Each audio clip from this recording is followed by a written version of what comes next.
Partial funding for the production of New Mexico in Focus provided by the McCune Charitable Foundation.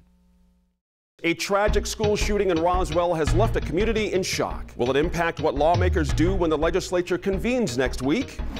Last year's legislative session, in the final hours, actually included a gun control debate in the Senate. Plus, we explore which education issues will come up in the legislature with lawmakers and Education Secretary-designate Hannah Skandera. New Mexico in Focus starts now.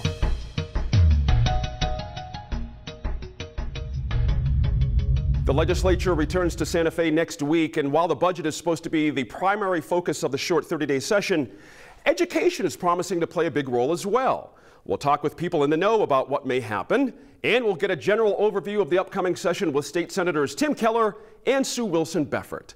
The Line Opinion Panel examines the issues around the Children, Youth, and Families Department in the wake of the death of a young boy.